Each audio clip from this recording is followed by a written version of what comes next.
Let's party.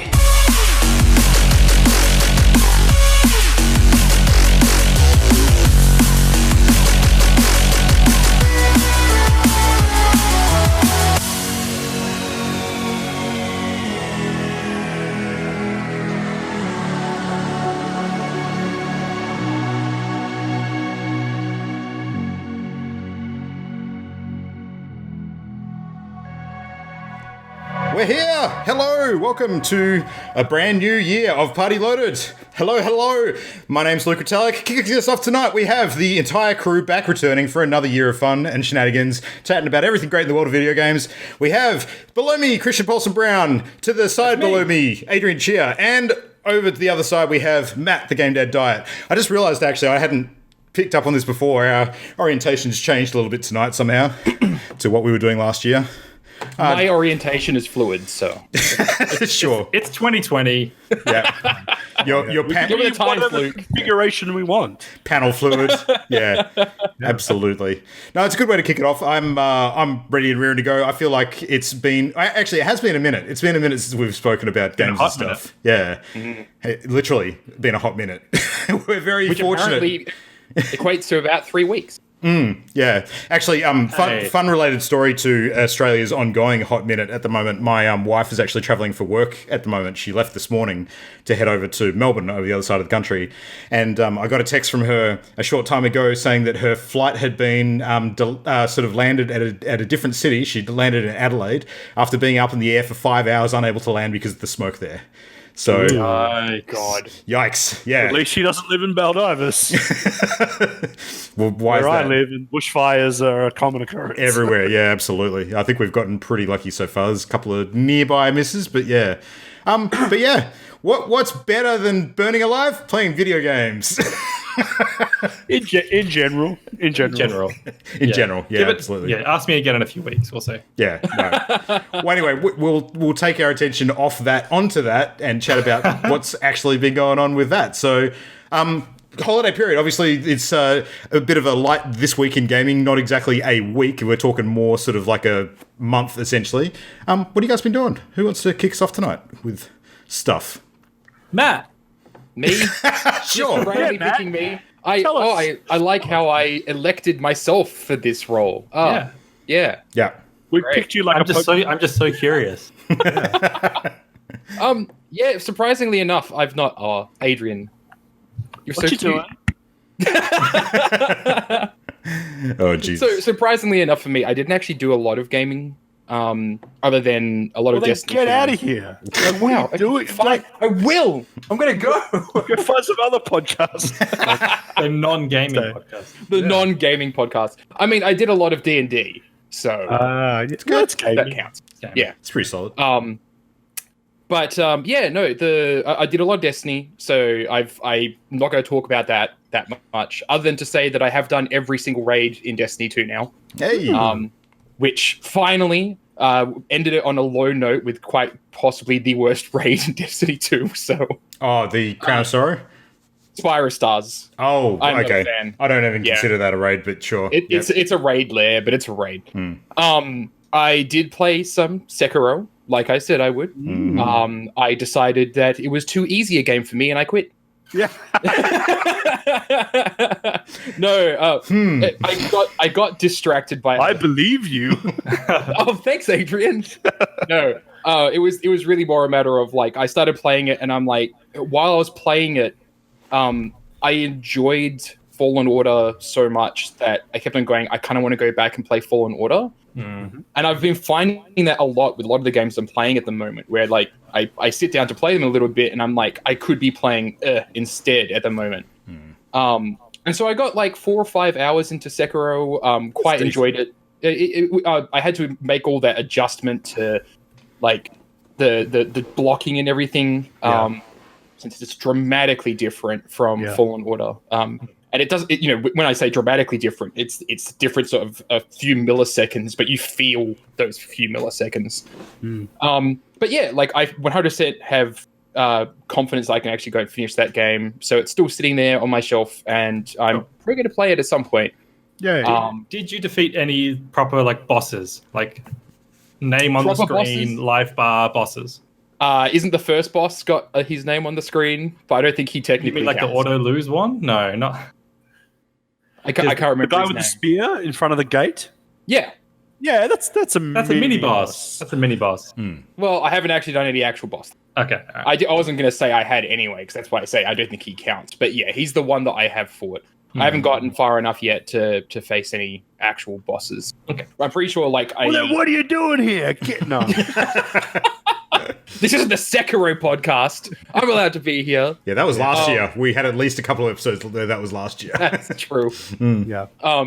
But no, the thing that I've actually put more time in at the moment, and I'm actually really happy that I've been putting a lot of time with it at the moment, is Pillars of Eternity, which I talked about briefly, I think, definitely last year, maybe even the year before that, where I basically said I tried to play it and couldn't get into it. Yeah. What is Pillars of Eternity? Yeah, that? It's a top-down role-playing game, sort of like Baldur's Gate. Or Neverwinter Nights, yeah. It's very old school, which is part of the reason I struggled to get into it. And when you first started off, I think one of the other reasons why I ended up getting kind of turned away from it was that the first 30 minutes or so, actually no, not first 30 minutes, I should say like first 6 hours of it are really grim. You're kind of dealing with this world where babies are born, hollow-born, they're called, where basically they have no soul. And so like people are having these kids, finding out they're hollow-born, and then pretty much just killing them. Most families just kill off their hollow-born babies. You get struck with this disease and then have to evacuate your camp, and kind of rock up into this town where the guy that's in charge of said town, his wife has given birth to a hollow-born child, which means that he's not only just killed the child, but also his wife. Ooh. Which basically means this is all happening in like the first 3 hours of the game. It's like, oh wow, 2020, man. But yeah, like the game's very, very grim. But once I got past that point, I've found something I like a lot more. And the narrative's actually really got its hooks into me now. Like I actually care about the story, but it's like this massive hump that you kind of got to get over. In a lot of ways, it's like I'm going to make a comparison here, and I hate the fact that I'm making this comparison, but I think it's actually kind of apt. It's kind of a narrative Dark Souls, where like the story is really fucking unforgiving, and it expects you to do a shit ton of reading. And I have to be in a certain mood to actually really get into that. And the reading's all in the game? Found it. Yeah, reading's all in the game. Okay. There's a lot of okay, put it this way. One of the quests I just did, you get into this area, and you have to interact with these objects, and your list of dialogue options is about 20 dialogue options long. Oh, Jesus. Yeah, I see. And only one of those dialogue options will work. And in that room... That sounds frustrating. In that room are shelves of books that you could take off and read through. And they all actually have meaning in that area. I'm not going to spoil anything about what's going on there. But once I actually, having gotten into there and being like, it's something that you should be familiar with, but through reading the books, it does kind of help you. I just scanned through them. And within like 30 minutes, I was going through and I'd solved all the puzzles there and it was fine. But if you're not the type of person that wants to sit down and read fictional narrative inside a game world, it's kind of hard to get into. Yeah. It seems like you need to be in a particular mood as well, like you were saying. Yeah. Yeah. Yeah. I struggle with those kinds of games where like there's books everywhere and the books are full of lore. I know they're optional, but like I feel like if I don't read them, I'm not experiencing the game properly. Yeah, but at the same time, I don't want to read them. Like I skim them. Is it like, is this a piece of narrative that I actually care about, or is it about some random god that has no point in the narrative that I'm currently indulging in? But then on the flip side, there's an area that's called the Endless Paths, and it is 15 layers of dungeon. So it's just constant fighting. So it's like the opposite end of the spectrum where there's not any narrative. It's just constant combat. And it's really, the game is really, really bizarre. And like, I quite like it now that I've kind of gotten to the point where I'm consuming all that stuff and getting the hang of it. But I think part of that is as well that when we talked about Divinity a while ago, we were talking about the fact that the first 3 hours of Divinity is really unforgiving. Like, it will just constantly kill you, and you have to fight very specific fights to progress. Pillars of Eternity is that, only it puts level, 10 fights in your level 3 zone. Right. And you won't know it's a level 10 fight because you can't just hover your mouse pointer over an enemy and say, oh, look, that's a level 10 monster. I probably shouldn't fight it. So you end out fighting stuff and you're like, well, it's in my level 3 zone. Shouldn't I be able to defeat it? I suck at this game so much. I put it on storyteller mode and I'm still getting my ass kicked. What the hell? And you find out that it's because you're not actually supposed to go into that space. And it's just, you've just entered a doorway. And so that sort of thing is really not well designed either. So it lacks the progression signposting sort of thing. Yeah. There's that whole kind of school of thinking where, like, a lot of people dislike the more modern Fallout games because everything levels up with you and there's no technically unsafe area to go into. Whereas Pillars of Eternity feels like the opposite end of that spectrum, where you have to be careful with every area you go into. And if you were playing this game blind on Iron Man, which was the way I started off, you will fuck yourself because you'll walk into a place and now you can't escape, and the thing there is going to kill you. There's nothing you can do to stop it. Yeah, it's basically game over. As long as the punishment isn't too hard, I actually quite like that when a game has you like over-leveled areas that you need to figure out. But if the punishment's too severe, then that ruins that. Yeah, that was my problem, was that I was pretty determined to do it on Iron Man, which basically means that if I die, my game's over. I have to start a new one. Sure. And I'm currently 35 hours into the story, and I'm only about to finish the 3rd act and enter the 4th. So makes you appreciate some of the more modern takes on games that do that kind of thing, but do almost like an area banding approach, similar to the last couple of World of Warcraft expansions, where they've had areas that, like, it's like a 10 level band, and the enemies will sort of match to you depending on where you're at in that 10 level band, as long as you're in that area. But if you go to another area, then you'll have that gap and that issue again. And you could challenge yourself if you wanted to, but otherwise it's probably not in your best interest. So, yeah. The game, what it needs to do is signpost a bit more. There's an area, when I was traveling the endless paths of Odnua, I got to this one floor and I was walking towards this fight, and I just briefly saw this ghostly figure pop up and then disappear, and I got attacked. And I was like, what the hell? And of course, when I got attacked, I got completely obliterated. I'm like, okay. So I went back and I snuck a rogue over to that character and spoke with the spirit that had appeared. And it basically said, stronger adventurers than you have been felled by the enemies ahead. And I'm like, that is handy. Like, they need to put that in areas to kind of like indicate, hey, look, you're entering into a dangerous space. But it was also like just feet away from the monsters. So the time in which you see it and then trigger the monsters is very, very short. But yeah, I think more stuff like that would have actually helped the game a great deal. I would have been much quicker to get into it. But now I'm there. I'm thoroughly enjoying it. I'm looking forward to finishing it. I'm pretty determined to actually finish it tonight because I think I can. So. Oh, okay. How many hours total would you say when you do get done? 40, maybe 40. Yeah. That seems light compared to some of the other alternatives these days. So. Oh, yeah. If anything, this is maybe interesting getting into Divinity 2 again and actually finishing that. So, yeah. But I'm probably going to jump from Pillars to Pillars 2 and then have that to talk about in a couple of weeks' time. So, yeah. Nice. Yeah. All right, Adrian, have you been in the Shiny Mines or have you pulled yourself out? I was in the Shiny Mines, but no, I pulled myself out. I stopped playing Pokemon over the break. I instead said what I was going to do, which I rarely, ironically, do, and I played Jedi Fallen Order and Resident Evil 2. Oh, so nice. I ticked both of those off the list. They're both thoroughly good. Resident Evil 2... I had high expectations from Christian's praise, so I went in there expecting it to be amazing, and it was very good. It didn't blow my socks off, but it was still very good. Had you finished the original back when it came out? No, I'd played the original, but I think I was too young to really kind of stick it out for Resident Evil 2. I think I remember having Resident Evil 3 on the PS1 as well, the same sort of deal. I think there's a big worm boss in a graveyard or something in RE3 at some point. So there's something that tunnels and it like tunnels underground and pops out of the ground and attacks you. I don't remember exactly where it was, but that was We'll find out in a few months. Yeah. we'll find out. And that was a roadblock for me for RE3, so I stopped playing that. RE2, I don't think it engaged me too much.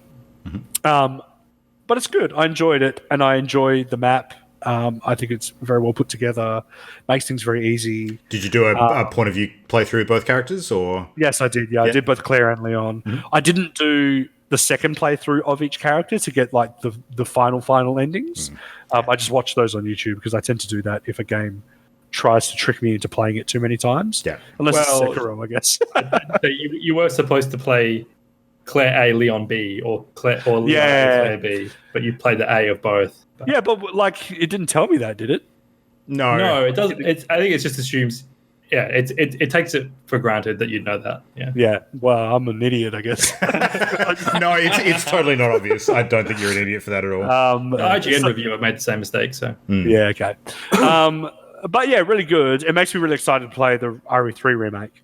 Because we talked about it last year, how I was keen to play through all the Resident Evils. I even ended up going on Steam and finding like the RE1 HD, not remake. What's it called? Like remaster? It's the remake because they remade it and then it's remake HD. Okay, there you go. Yeah. I was tempted over the break because it was before I bought Fallen Order, but after I'd played RE2. And I was looking for something new, and I was like, do I want to play that? Like, do I want to like jumpstart Resident Evil and go back and jump in on the ground floor? But looking at the video footage, I was like, would I stick it out? Like, or would I hit the same kind of barriers, and has it aged well and all that kind of thing? So I didn't end up doing it. The first game is very good, but I think you can miss it and pick up the story. Yeah, I think I just wanted to be able to say that I actually experienced it and like have played, the main RE titles 1, 2, 3, 5, 6. Yeah. Is there a 7? Or is 7 is the most recent one. They had the VR. Yep. Okay. That's right. Yeah. I tried playing that at Christian's house and it made me sick. Like not gross sick, like motion sick. You can play it conventionally as well. Yeah. Okay. But there's also RE0 and Code Veronica and there's all the other random Revelations 1 and 2, Survivor Stories, Operation Raccoon City. There's a bunch that aren't worth mentioning. Gold and silver, crystal. Yeah, black, white, black 2. Get the shiny Mr. X. Yeah, code. Yeah. The one with Mila Jovovich, like all those games. So it was good. I enjoyed it. And then Fallen Order. Fallen Order was very good. I enjoyed that too. I see what people are talking about where there's a little bit of like polish that it could have done with. But overall, really great. And it can't be said enough how much better Fallen Order is than any of the recent Star Wars movies. Oh, yeah. Oh, my God. No competition. Yeah. I remember messaging Christian saying the first 10 minutes of the opening of the game already had me more invested than any of the new Star Wars movies. Like any of them. Like less characters, more character development. Like if the new Star Wars movies had started with the same plot points that Fallen Order had started with, you'd be in a much better place. It's just, it's not overproduced. It's not designed by a boardroom. Just some nice, simple characters with a good motivation. Yeah. Gameplay was great. I really enjoyed it. Having come off of Sekiro, I may have had the reverse kind of experience to Matt, where Matt's gone from Fallen Order to Sekiro, and I've gone from Sekiro to Fallen Order. So for me, it was a bit button mashy. I felt you could get through most of the game just kind of smashing whatever you want on the controller, and then just dodging whenever you felt there was an attack incoming, and that worked pretty much 99% of the time. And I played it on the second hardest difficulty first, and even on that difficulty, I was just able to just my way through most of it. So I didn't find the fighting too difficult. The Purge troopers, the black stormtroopers with specialized weapons, I would have liked it if there were more of them in the game. I do like the fact that you fight sort of groups of normal stormtroopers because that is fun, especially reflecting back blaster bolts. It's one of the most satisfying things in the game. I would have liked it if there were a few more bosses and a few more sort of challenging confrontations. But it was a bit more Uncharted than I was expecting. Yeah. I didn't realize there was as much traversal and platforming and stuff like that. So And story but that was interwoven throughout all of that as well. Yeah. Yeah, but I enjoyed it. Overall, good. I will say one thing. No, I won't. That's a spoiler. Never mind. I didn't say that. So that was good. And then the most recent thing I played that's new, as everyone knows, and I was reminded at a party recently that everyone knows, Christian and I have been playing Street Fighter, and as a sort of a tangential line to that, EB Games was offering Mortal Kombat 11 for $30. Oh. So I picked up Mortal Kombat 11 and gave that a go. And I have to say, the story mode in Mortal Kombat 11 was like crazy good. And I was really not expecting it to be so engaging and good as it was. Not particularly because the story is amazing, but because it's so well animated. Like all the cutscenes, instead of like playing through the story, it really felt like I was watching a 3-hour movie with a couple of fights in it. So like there are like probably at some points in the story mode, there are 10 minutes of like video movie footage in between each fight. So there's tons of footage and tons of characters, and I mean the story is interesting, and it's got some cool sort of like gimmicks in there as well. So that was really fun. It was very disorientating playing Mortal Kombat after playing Street Fighter because the controls are different and some of the mechanics of the game themselves are different. So I haven't kept playing it after finishing the story mode. I might go back eventually, but I must say it's visually amazing. Like it's crazy good, and the cinematic parts of the game are like truly special. Like some of the fatalities and they added I think they're called brutalities, which used to be a type of fatality. Now it's just like a mid-fight like special attack you can do that turns cinematic. Oh, like a power attack sort of thing. Like a power attack, yeah. Like a super. It's basically a super. Those are amazing. They're animated crazy good.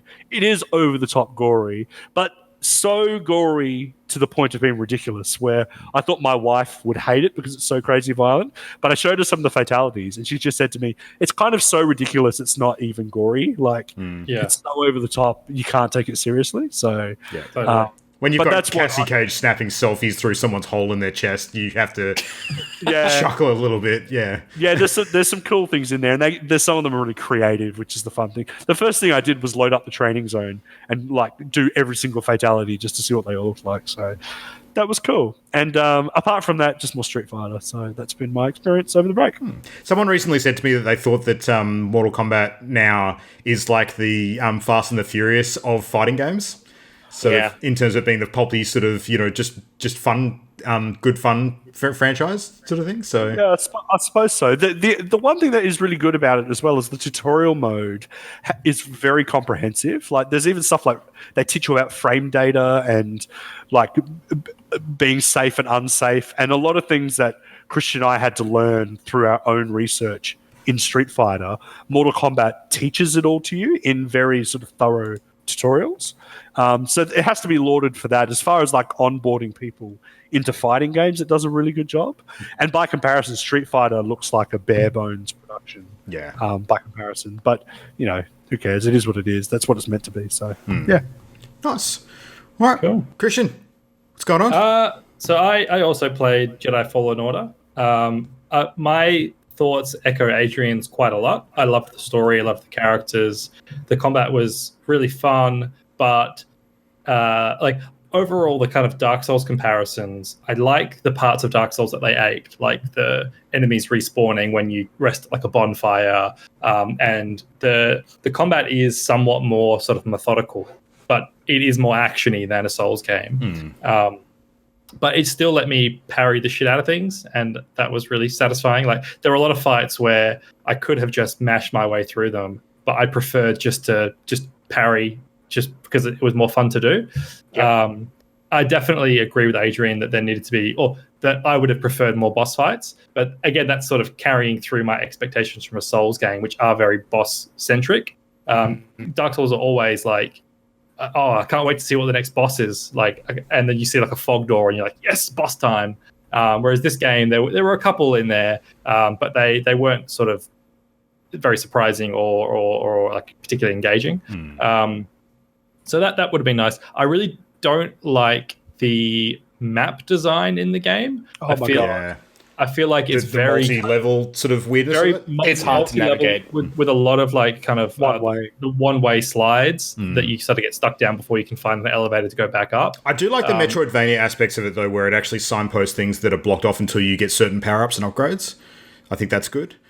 Yes, that is good. Other games do it better. Other games do it better, I think, because it's easier to find your way back to those places in other games. In Jedi Fallen Order, you get like a new ability to do like a double jump or whatever, but then it's unclear on the map exactly where all the points are that you can now use that. Yeah. And then even if something's highlighted on the map, like a rope that you can now pull with the Force, it's difficult to actually find your way to that specific point on the map. Like I was really hoping that there would be a quick travel that you unlock between the save points, because a lot of Souls games do that. Eventually, you unlock an ability to quick travel between the save points. Like Sekiro, you can do that.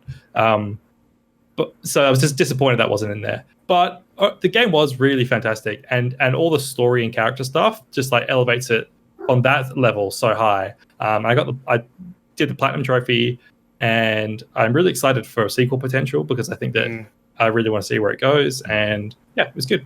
Yeah. Yeah, I mean, I tend to go pretty heavy on the criticism when I talk about games, but it's probably the second best game. Like, technically, did I play it in 2019? Yeah, 2019. Probably the second best game I played in 2019. Like, Wow. top three for me, I reckon. It was still like fantastic, purely because it just like you get to like devour Star Wars and it's good. Yes. You get to look at it like a tasty. I always do the meal comparison.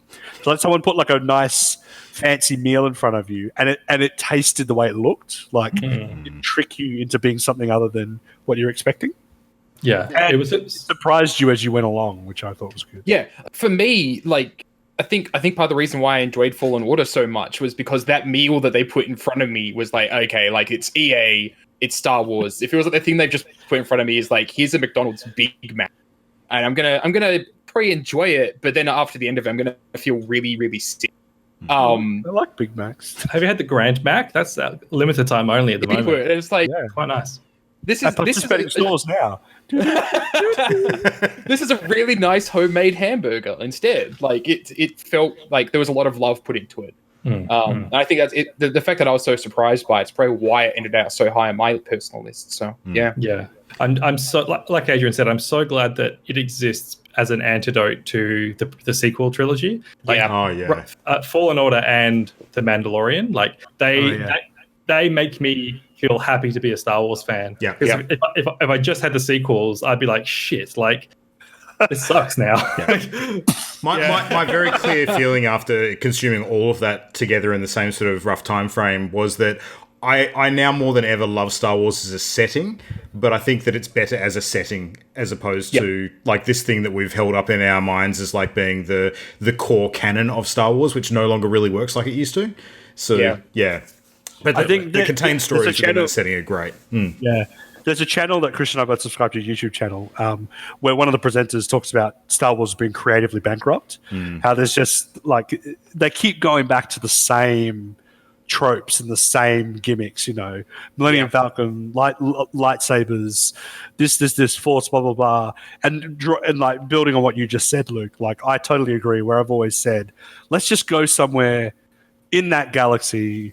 No Jedi, no lightsabers, no C-3PO, none of that crap. Let's just have it set in that world. Yeah. And that would be amazing. Like, because then we get to have, all the best parts of that universe without all the fan service and that kind of thing. So not to say that the other things like Mandalorian especially are not devoid of fan service, because that certainly is.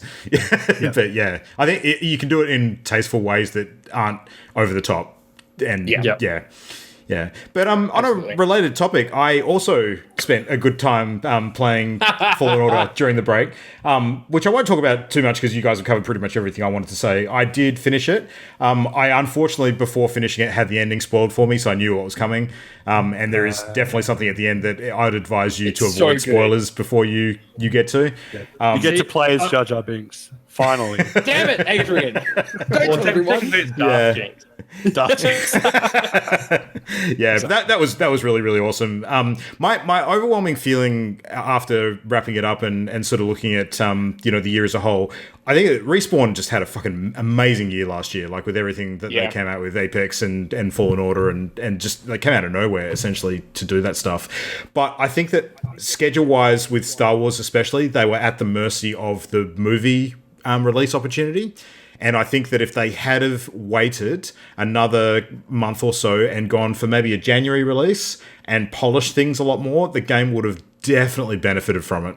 So I don't think that they're competing with anything like this month or even early February that's too crazy. I mean, go fast forward another couple of months, which we'll talk about tonight. I think perhaps, yes, they would be. But they've still got that opportunity to sort of, come out with something massive without too much competition and just have like a really solid game. And as it turns out, I think I've seen it popping up on a lot of people's Game of the Year list for 2019. And I think it's probably just missed out on a bit more credit because of the fact that the final production was just a little bit rough. So yeah, which is a shame. I think the obvious next step is an Ogdo Bogdo standalone game. No, he's dead. Yeah, and Maybe how? Prequel. Yes. Story of Octo. No, I think Christian may have played some other stuff over the break as well, right? I did play one more game I want to talk about. Oh, dive in. Which was Life is Strange 2. Oh, yeah. Yeah, so I played but what game did you play? Yeah. I played Life is Strange 2, and I having thoroughly enjoyed Life is Strange 1, was very disappointed with number 2.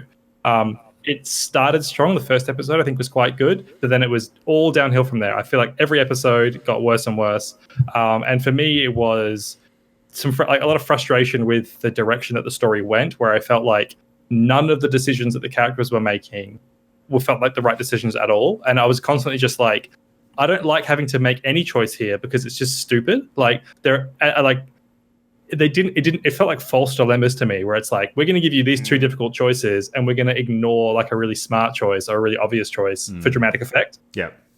And I also didn't like that the Life is Strange 2 is like a kind of road trip story. And what it means is that the supporting cast change every episode. Yeah. So with a couple of exceptions, most of the characters you never see again. And there were some really interesting characters, like right in the first episode, your like main character has a friend called Laura, and she seemed like a really interesting character, and you just never see her again after the first episode. And I was hoping that they'd come back in more capacity, or that it would kind of tie together at the end somehow, but it really doesn't. And I feel like that was a real weakness, especially because some of the episodes, I just didn't like the cast at all. Like episodes 3 and 4, there was nobody likable in them at all. Like everyone sucked, and I get that it doesn't have to be like happy-go-lucky because it's some serious shit they're dealing with. But I didn't relate to anybody, and I didn't like any of the supporting cast. Yeah, there was one dude in episode 2 who reminded me a lot of Matt, though, who I actually quite liked as a character. It's quite episode good. 2. Yeah, that's why we hate the blogger. Yeah.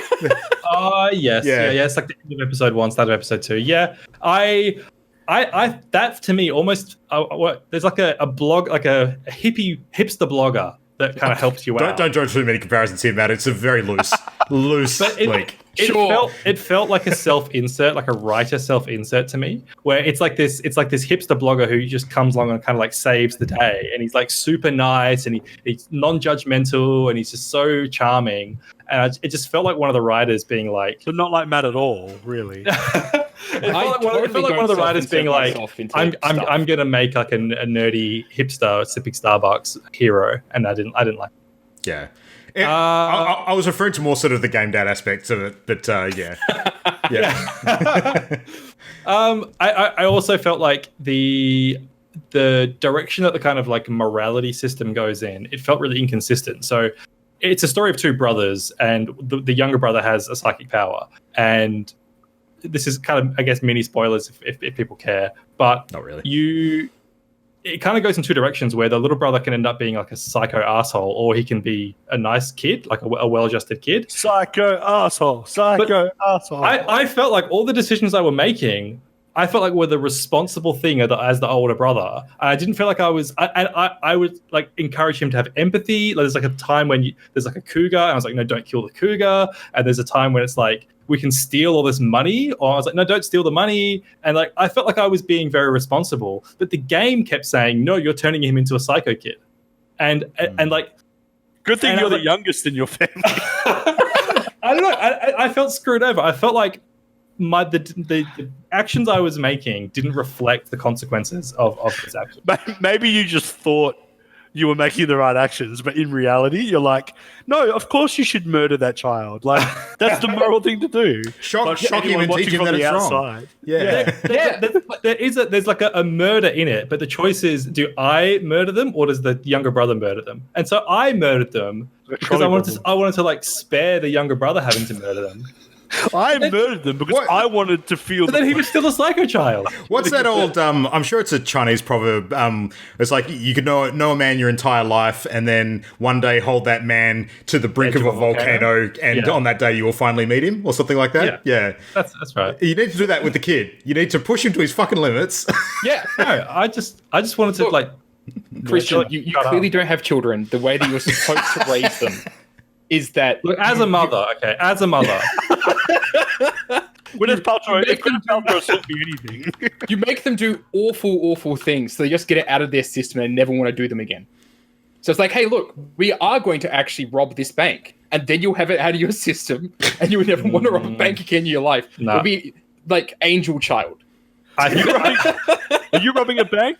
You're going to rob the whole bank until you don't feel like robbing banks anymore, and then that'll learn them. Yep. See, Adrian gets it.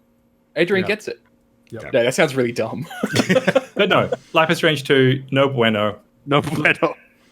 Yeah. I just missed Life is Strange 1. I was just like, where's Chloe? Where's Max? Bring him back. Life is Strange 1 is one of the games in my Steam library that's fully downloaded, ready to go, and I played like the first 10 minutes of it and haven't gone back. Should I go back and play it? Yes. Yeah, the first one's great, yeah. Yeah, if you're in the mood for like a Telltale-esque episodic story thing. But better. Then yeah. Yeah.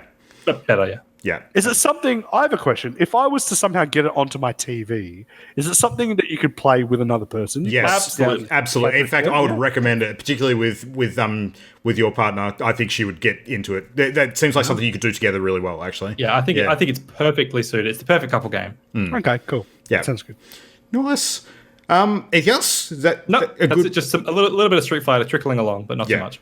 Nice. Well, the other thing that I played, which I did commit to before we went on break, was I checked out the Outer Wilds. Oh, sorry, I shouldn't say the Outer Wilds. It's just Outer Wilds. Outer Wilds. Yeah, just to get it right, to avoid that confusion with the other Outer game. Which one is that one? Exactly. Yeah. The Outer Worlds is the one that's the RPG. Yeah. So to just separate the two again, the Outer Worlds is the Fallout New Vegas-esque Obsidian game RPG, and Outer Wilds is the puzzle exploration kind of space narrative one. Which one's Man vs. Wild? Which one's Both of them? That's the Bear Grylls show. I was making Yeah, so that, though. Anyway, I think Matt's the only one besides me who's played this out of us, isn't it? Yeah. And Matt, you did finish it, didn't you? Yeah, hell yeah. Cool. Was it your game of the year, wasn't it? It was my game of the year. Yeah, that's right. So I got 10 minutes in and decided it was my game of the year. Well, didn't want to judge. But anyway, okay, so I feel like I really, really like this game. I also feel like my experience of it was perhaps a little bit spoiled by learning a bit too much of it before I went in. And I didn't learn detail. I kind of more sort of had my expectations set in terms of what experience I was going to be sort of working towards when it came to the nature of the exploration and the nature of the journey, and sort of like it being it's almost like a run-based game. Because there's a mechanic that is linked to the narrative, which basically puts you in a time loop where you keep repeating the same cycle, and resetting and having I think it's 22 minutes that you have to basically learn as much as you can, reset, and then start again, learn as much as you can, and progress, and that sort of stuff. So you get to the point eventually, and I haven't reached this point yet, where you can finish the entire game in that sort of 22-minute period if you've got enough information to do so, but it requires a lot of exploration sort of before you get to that point to sort of work out what's what. So and I'm definitely not at that point yet. I've definitely made some discoveries which are really cool and interesting, and they make good use of some of the tools in the game. There's a lot of fun puzzle stuff with audio in particular, which I really appreciate because I love that kind of thing in games. And you get some devices that allow you to listen to audio from a distance, and that sort of helps you sort of pick different directions to travel in to sort of find different clues to puzzles and things like that. But you're basically within like a contained mini sort of solar system. So you have a small handful of planets and weird sort of planetoid-like structures that you can take this little shuttle onto and explore. And part of the game is you kind of actually controlling and navigating the shuttle and landing properly so you can actually explore the place that you want. Because the thing is, I mean, at first it's a bit unwieldy. It's not the easiest thing to kind of control. And sometimes you end up landing somewhere totally off the beaten track as to where you want it to go, and that wastes time and you get a bit sort of pressured by it. And I eventually came to a space with this game where, like, the more that I put myself under pressure to try and get as much crammed into that 22 minutes as possible, the less I found I was enjoying it. And I realized that I needed to take a step back from that and just sort of have a bit more fun with that cycle and not put myself under pressure. And if I don't get to where I want to get on a run, I just go back to the same spot and just, push a little bit deeper in a different direction and so on and so forth. So I am quite enjoying it. I'm finding that it's a game that I need to be in a particular mood to enjoy, though. So, and I think it's fantastic. It's an absolute sort of masterstroke in terms of some of the design elements, but I'm not on the same level that Matt is with it, because I think that I haven't hit quite that point yet where I've sort of pushed past a discovery that just makes me go, oh, wow, I can't put this great book down. I think it's probably coming, but I'm not there just yet. But I'm thoroughly enjoying it, so I definitely would recommend it. I think it's really good. The movement and graphics actually reminded me a lot initially of Firewatch. Absolutely, quite a bit. Yeah. Like Deep Rock Galactic? More polished than that. But yeah, no, quite not like that at all, actually. So, to be fair, okay, yeah. I know that you managed to kill yourself permanently twice. Yes, at the very start of the game, which was impressive. Which was hilarious. Yeah. Yes, because have you found a way to kill yourself yet permanently while the loop's going on? No, I haven't. No. So finally, yeah, I'm sure there's ways to do it. Yeah. So there is a place. It is the only way you can do it in the game outside of another way. There's like two ways to do it. One of them you can do is just amazing, and it's related to time travel. Mm-hmm. And it's so fucking good. Like when you do it, it is hilarious. Because it plays. You know the game's theme. That really kind of nice theme that you get on the menu screen. Yeah, like the old westerny kind of banjo-y sort of song. Yep. So it plays a rendition of that on a vuvuzela. Oh, okay. Yep. Because you managed to end the world in a really fucking stupid way, but it's so worth doing. Okay, interesting. No, because the attitude I went in with, like sort of exploring every nook and cranny, knowing that this is going to be one of those games where like there's a secret under every surface and behind, around every corner. Like I saw, like in the very first room that I went into, like did literally 2 minutes into the game, these giant holes with steam bursting out of them. And I thought, oh, I'll jump in one of those and see what happens. And I died. I was like, okay, cool. So not that kind of game then. So, yeah. Actually, yes and no. Game. Yeah, but I hadn't. Go on. I was going to say I hadn't gotten to the point yet where that sort of main loop had begun. So yes, I died. So yeah. Were you wearing a spacesuit when you jumped down there? No, I was not. Because I was literally 2 minutes into the game. You idiots! So now, clearly, I'm going to go and do that anyway. So yeah, that was good. I love that was a red herring. Yeah. I just made him kill himself again. Make it up. Yeah. Other stuff during the break, Stacks of Destiny, still haven't stopped playing that game, which is horrifying. And the other one that I've actually just picked up this week, which I've been playing a bunch of, is actually a game that I played heaps of about a year or two ago with the previous sort of show crew and still sort of our D&D crew, I guess. 7 Days to Die. So this is the zombie crafting survival game that's kind of very the game engine. Fortnite? No, it's much more like Ark or Fortnite. What's the other? Technically, yes. Atlas is the other one. So I'm not even. I'm not sure if they use the same game engine or the same sort of tech as a sort of foundation for their game, but it looks very similar in a lot of ways, and the crafting systems and stuff are quite similar. So the way that it works is you basically kind of, I guess, similar to the start of PUBG. You kind of just wake up. Actually, no, it's not like the start of PUBG. You're on an area that looks a bit like DayZ is probably better because PUBG is based on DayZ. I've got the two mixed up. Anyway, so Fortnite. You wake up basically in this desolate area. There's a whole bunch of like ruined buildings and bits and pieces around the place, and obviously the place is infested with zombies. So you need to wander around and basically try and set yourself up for the night so that you can protect yourself when the zombies come in and inevitably try and attack you. But the reason why it's called 7 Days to Die is because it's on a cycle where every 7th day you have to defend against a giant horde of zombies, like much more aggressive, a lot more numerous. And you basically, it's kind of like a planning for every sort of mob cycle. Like they are billions? Yeah, a bit like that, but probably less numerous and more dangerous because you've got a lot less to defend yourself with. So it's not like they are billions where you can sort of turtle up completely. In the early game especially, like because there's real survival elements that you have to deal with where you're literally running out of water and you're running out of food, and you've got very, very basic weapons. Like you might only have like a wooden club and like a basic bow or something that you salvage by picking up bird feathers in nests around the place.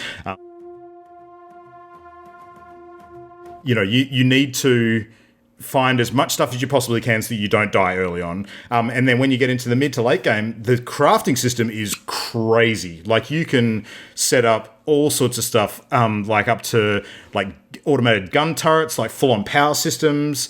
You can literally build bunkers made out of reinforced concrete that you can continue upgrading by putting metal plates around the foundations and all sorts of stuff. You can get full into mining. You can do all sorts of stuff. And since the time that I played it last, about a year or so ago, they've added a bunch of new mechanized things to the game too. So you used to have basic motorbikes, but now you can build a full-on four-wheel truck. You can build a gyrocopter as well, so you can literally have this little like helicopter that you can fly around in and literally drop fire bombs on zombies and things like that. It's really cool. So but the appeal as it was back then, as it is now, is playing with a whole bunch of people. So a friend of ours has got like a private server set up where like we're as a group working towards like fortifying like giant base together and trying to see how far we can get, because it's kind of like a it's a push your luck kind of game, because the hordes every 7th night get bigger and bigger and more aggressive, so you're constantly ramping up your defenses and trying to survive. And I came onto this group late, so that the first night that I survived with the hordes attacking, I was just this little pleb sort of up on the battlements shooting a pistol and sticking my head out every now and then to hit something with a club, and it's shared experience. And meanwhile I'm sitting there and just seeing my level just dinging up. Just ding ding ding ding ding. It's like, yeah, cool, good way to start. So yeah, that was a lot of fun. But it's a comfort food sort of game for me, I think. So yeah, dived into that, and now I'm really looking for some Switch games to play in the new year. So I might have a discussion with you guys later about that, some good recommendations, because I feel like I need something meaty to dig into that I can play on the go with me finishing off my DF stuff in December. So yeah, I don't know, but that's a topic for another time. What say we chat about some news in the meantime? Yay! Yeah, Yay! Adrian, let's go to you tonight first for a bit of news. So what's been going on? We had some stuff during the week. That's right, Luke. Here I am reporting live from the mines. From the mines, from the shiny mines. We have some breaking news. Well, it is kind of breaking news actually, and exciting news is my opinion, which I'm sure we'll talk a little bit about. But the long and short of it is, there has been an expansion pass announced for Pokemon Sword and Shield. So obviously I've put a lot of time into Sword and Shield. So for me, I'm able to sort of identify the different points of the release and sort of visualize what they might look like in the game. So before I get into the details of what it actually involves, the way that they're doing this is in the past forever, since Pokemon's been around, anytime they've released a game, they've initially released 2 versions of the game. So going way back in the day, it used to be red and blue, then it was gold and silver, and et cetera, et cetera. So each new generation of Pokemon, they released 2 games, and certain Pokemon were only available in one version, and other Pokemon were only available in the other. And that was usually to encourage you to trade with friends to collect the whole set, basically. And then what they started doing is releasing a 3rd game. So they had, was it Red, Blue, Green? No. Yellow. That's yellow. Red, blue, yellow, gold, silver, diamond, crystal, then etc. Ruby, sapphire, emerald, diamond, whatever. Yeah. So they started bringing out this third version of the game. In that third version of the game, often there would be some changes to the story, some minor changes to the story, maybe some additional new Pokemon, usually legendaries, which are the Pokemon that only appear one of in the game, and a couple of other things like that. But usually these third versions of the game, if it was any other franchise, you'd be like, what is this shit? Mm-hmm. But because it's Pokemon, you just kind of... Thank you, sir. May I have some... Thank you. Usually it's a new legendary and a new story, or like a new story component, basically. Yeah, so that's what they did. But it meant you basically had to play through the whole game again, and you're basically doubling whatever Pokemon you'd already caught because you weren't able to transfer any old data into this third version of the game. And for years and years and years, that's just how we did things. So the main difference with Sword and Shield is what they're doing in the era of now live service games. Instead of releasing a third game, which unfortunately we were hoping would be called Pokemon Gun, because then we would have Sword, Shield, and Gun. But we'll get around to that in a sec. Well, yeah. Instead, they've released a season pass. They're releasing an expansion pass, and what this comprises is 2 chunks of new content. One releasing at the end of June in 2020, and one releasing in fall of 2020. So what's that? September, October? Yeah. So, and each of these 2 new chunks of content are new areas that they're adding to the already existing game. So rather than buying a brand new game, you buy the expansion pass and it gives you access to these new areas in your existing game. So what that means is, A, you carry over all the save data you've already got and have already completed. You're going into a new area with your existing roster of Pokemon and whatever you've already done. And these new areas are adding a whole bunch of new features. The first thing I would like to address is the fact that each of these new areas, the one coming out in June and the one coming out in September, October, each of them separately are adding 100 Pokemon from the older games, which is interesting because a lot of people theorize that would never happen. We figured that... Well, didn't they say Pokemon, that they wouldn't do it? I'm sure they said in an interview at some point they weren't going to do that. I didn't hear that myself, but they may have said it. I'm not sure. I don't remember seeing that. But, I mean, it wouldn't surprise me if they did say that. But it is a surprise because people weren't sure whether they would ever do that or not. So we don't know what all of those Pokemon are. If you watch the reveal trailer, you can see quite a lot of them through the trailer. So if your favorite Pokemon was in one of those groups that you saw in the trailer, then good for you. That's awesome. So the first expansion that's coming in June is called the Isle of Armor. It's adding like a little archipelago of islands to the existing world. And with that comes a new legendary Pokemon called Kubfu, who we just saw in some of the footage there. It's like a little karate bear, which is legendary. And it evolves into one of 2 forms. I can't remember what it's called. It's called Ursa something. It's got a funny name. Single strike guy and multi-strike guy. Yeah, it's got 2 forms, but yeah. I assume because it can only evolve into one of them, it's to encourage trading with other people to get the other form. The other sort of features of the armor, I've just got it in front of me, of the Isle of Armor expansion. It's set up. One thing about both of these new areas is they're set up like the wild area currently in Sword and Shield, which means it's free roaming. So rather than a linear path with a couple of branches, apparently both of these areas are free roaming areas, which means you can run around and explore, and there'll be Pokemon dens, which are the raid style experiences, as well as wild Pokemon roaming around, etc., etc. It'll be interesting to see how much of the expansion has a narrative and how much of it is just running around in a big open empty space. We'll see. It'd be nice if there was enough narrative to keep you engaged aside from running around. The new legendary Pokemon, there's a couple of new gym leaders that have been introduced, some new sort of wacky looking gym leaders. Shit looking. Yeah, they're pretty terrible. And they're both exclusive. One of them is exclusive to one version. The other's exclusive to the other. There's a new form of battling called sparring, which just sounds like someone flipped a toggle in the battle system and you can now battle a new way. It sounds boring and uninteresting. There's a couple of new items, which like in the trailer, they're like new items. And one of them is like, now you can share experience among your Pokemon more, which you could already do. So who knows what that is. One thing that is interesting is I think it was introduced in Gold and Silver. There's an item in the game called Apricorn berries, apricot berries, which were items you could pick up and turn into unique Pokeballs. They're currently available in Sword and Shield, but they're like very rare one-off items that you have to do a lot of grinding to get. They're adding them to the game as a resource that you can now create them yourself. The reason that's important is because those apricot balls are kind of important in online trading. People use them as currency to like sweeten a trade. So if you're trying to get a hold of a legendary, you might throw in an apricot ball.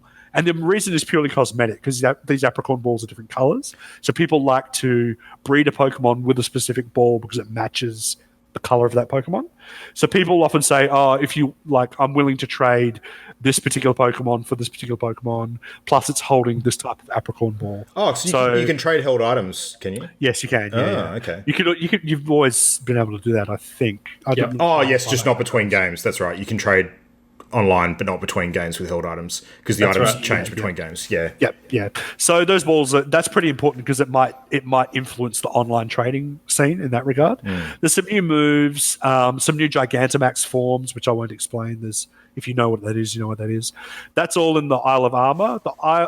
The second one is called the Crown Tundra, and this is like a big snowy tundra landscape. So quite different to the first one. The first one's kind of tropical in theme. This one's very sort of wastelandy, icy in theme. Hopefully there's some cool ice-looking stuff in there. The most interesting part of the Tundra expansion is that there are Galarian forms of existing legendary Pokemon, Zapdos, Moltres, and Articuno. So they look quite different. For instance, Zapdos looks like a Roadrunner instead of like a flying electric bird, which is quite cool. So the designs are pretty different. And it's the first Galarian legendaries that have ever come out. The first regional legendaries that have come out. So that's quite interesting news. And again, that is adding another 100 Pokemon from previous games. And in that Crown Tundra release, there's a new, you know how every Pokemon generation has a little Pokemon that's like Uber, like an Uber legendary little Pokemon. They've added one. Celebi, Mew. Yeah, all those. There's a new one of those that looks very weird. It's like a deer with like a bulbous like brain head. It looks dumb. Odd. Yeah, it's terrible and odd, but it's getting added.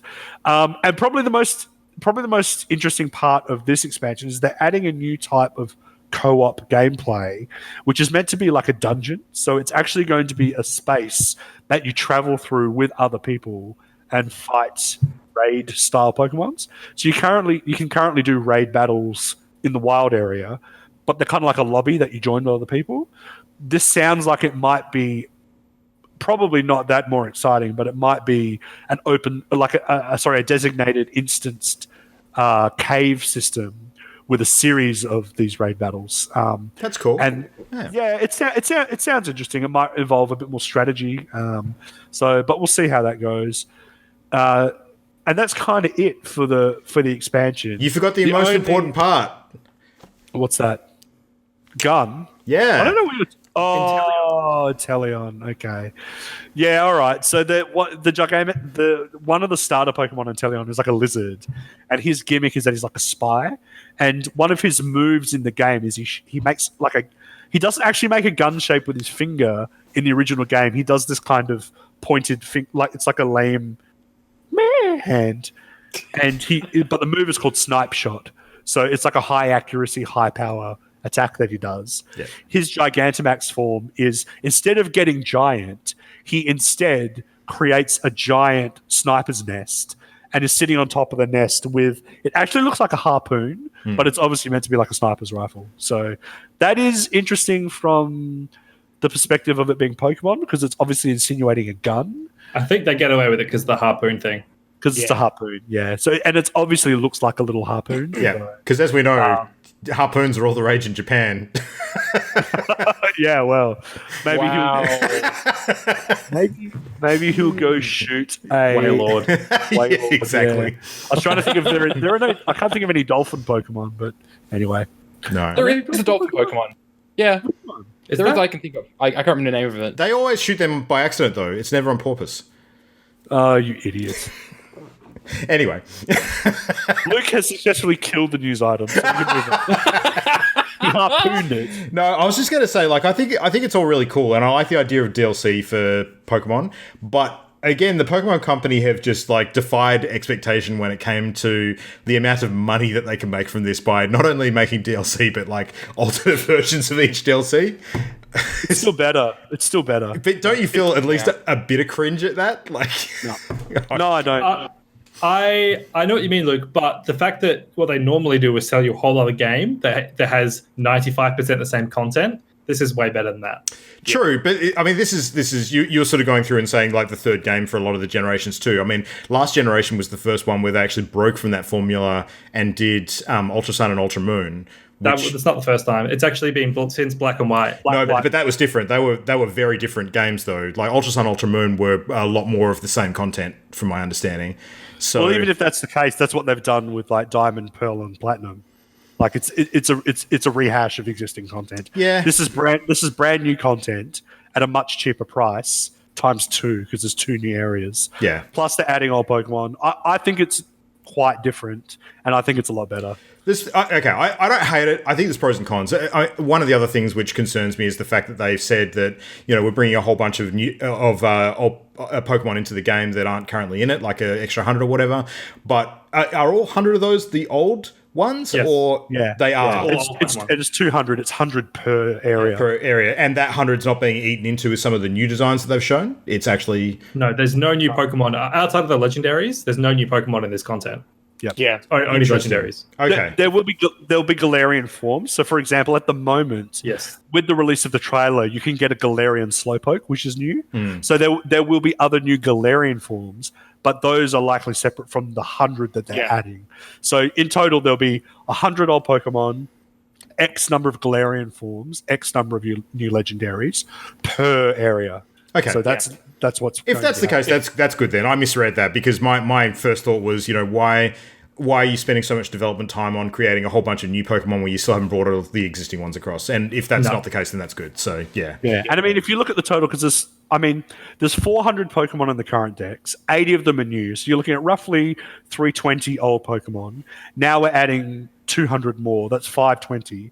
At that point, halfway there. Yeah, that's roughly halfway. So if they wanted to, they could get the rest in there. And we can, it would be nice to assume there might be more of these DLC what do packs. I call it? DLC, yeah. Expansion pass packs, yeah. Expansion pass. Hopefully there will be more of these. How would they add to the knight? Because you've got sword, shield, armor, crown. What's next? Codpiece. Codpiece. I was thinking I was thinking cape. You have because cape is also a geographical feature. So. Yeah. We had Mitch in the chat suggesting Pokemon Trebuchet, so maybe they go to the siege engine level. Yeah. Pokemon, that's good. Pokemon Horse. Pokemon Steed. Pokemon Steed. Yeah. Pokemon Squire. I don't know. Yep. Something like that. But anyway, big news for Pokemon fans. I think pretty positive news. So I think so too. Yeah, should be good. Yeah. Nice. And this is the most important and relevant thing for the 4 of us. If they add Heracross to the game in one of these lots of 200, I will 1000% be farming a shiny of that Pokemon. I guarantee. Back to the mines for you. Back to the shiny mines. Yep. Oh, God. Yes. All right. God help us all. Christian, let's go to you next. What have you got tonight? For the second year running, Sony will not be at E3 this year. Hooray! Shock. They are joining EA. I guess they do their own side thing as well. Nintendo do their direct, but they still have a stage conference, don't they? No, they still have a booth, but no stage thing. Yeah. Nintendo. Yeah. Well, they do. I mean, theirs is aligned with E3. Like it's an E3 direct, despite the fact that it's a pre-recorded thing. So, but it's not a stage. It's not a press conference. No, but they very much still are like part of E3 because that's linked in with everything going on. So yeah. Yeah, they have a booth, but they don't have a stage conference. No, it's not on stage, but it's still scheduled for a particular time on the E3 schedule. So yes, but it's not a stage conference. Yes, I get your point. Yeah. But yeah, Sony won't be there at all. They've said that they are instead going to spread their love through dozens of events this year, and they'll probably do their own thing, like because they're fully revealing a new console. They'll have an event with just for that, like they did with the PS4. I'm sure, and maybe are Are you guys excited about the new logo? Has it blown you away? Oh yeah, it looks great. Actually, Like totally unexpected. you joke, but I am excited about the new logo because of the fact that they've stuck to their guns and been consistent instead of tried to do something dumb. I think that they've done entirely the right thing. So yes, that does excite me. I think they should have made the PS5 wearable as a hat, so you can wear it. Well, their next generation off the VR wall, gear, go they might crazy. still do that, Adrian. You don't know. Just do it, man. Change our expectations. Enter the wild unknown. That's my 2020, man. Given what the off the wall. PS5 development kit looks like, I think that the logo is going to be the only normal thing about it. Yeah, cool. Potentially. Yeah. But yeah, I think this news is predictable, and I think that anybody who reads into it too far is like reaching. Like people who think this is like a sign of a bad thing for Sony. I'm not reading the room correctly. I think. I don't think it's a bad thing for Sony. I think it's definitely a bad thing for E3. Oh hell yeah. Yes. Yeah. E3 is struggling. I think like E3's biggest problem is that game events like PAX and Gamescom are way more engaging for people to get into, and places like EB Games and GameStop that were typically the audience for an event like E3 are dying. So like, what's the point of E3 now? And it's basically like, if it's going to be a consumer-facing show, then they have not made that transition yet. No. Yeah. Because a lot of people don't even realize that E3 started as like a trade show. Yep. It's where like retailers would go to preview new games and like order. Okay, yeah, I'll stock your game at my shop. And it turned into this thing for the public, but it's only been in the last couple of years that they've actually admitted non-members of the press. So they have a specific day for non-press members, trying to kind of pull that in. But I agree with you totally, Matt, that it's been supplanted by more consumer focused events and the internet. Yeah, and because the original purpose of it is completely obsolete now because of the internet. Like, you don't need to sit in a hotel room having a meeting with GameStop to game. It's been built into this larger than life kind of mythos where like part of it is due to the position on the yearly calendar, where like it's that nice mid-year period where it makes sense for a lot of big sort of entities in the video game space to start, speaking about what they've got coming up towards like the peak sales season at the end of the year. It gives them a good amount of lead time to sort of get the information out there and start to get interest flowing and hype sort of going up and that kind of thing. But I think what they've realized over time is that not only has the distribution model changed when it comes to the information, because now, all the beauty of the internet and content creators supporting the messages they want to get out there is, bigger and broader than ever before. So they don't have to do the same things they used to sort of get that information to the general public. But secondly, is that I think they're realizing more and more that like sharing that space, sharing that bandwidth with every other person they're competing with is not always in their best interest, which is why companies like Sony have gone off and done their own thing, and they want to have their own stage at their own time on their own terms to make the announcements when they're not going to get sort of overshadowed by anybody else. And I think it probably more benefits the smaller fish in that they can share the same stage with some of the bigger entities than it does the other way around. So yeah. Because E3 used to be the one time of year that like mainstream media, like outside of games media, would pay attention to games and report on stuff. Yeah. And so that's part of why the publishers wanted the attention, is because they might get mentioned on more mainstream news, but now that they don't need that anymore. That's also completely obsolete. Well, there's other things that get that attention, like the Game Awards are a good example. They get covered by mainstream news. Sure. Gamescom to a certain extent does. I think every now and then PAX might actually creep in there as well. As Matt was saying, there's these other events, and as time goes on, I think more of those other events are getting more and more attention because of those worlds bleeding over now like they never have before. So. Yeah. I think it'll probably still remain as an event for a long time to come. I don't think it's going to die in like the next couple of years. But like you said, Christian, it was only a couple of years ago that they finally actually started allowing people in, like the general public. And even before that, like there was one year they let people in, and then they decided that was a mistake. And then like for a few years after that, they weren't allowing the general public again. Like they've got an image problem. Yeah, it's the IGDA that has a big image problem as well, isn't it? That's the entity behind E3, isn't it?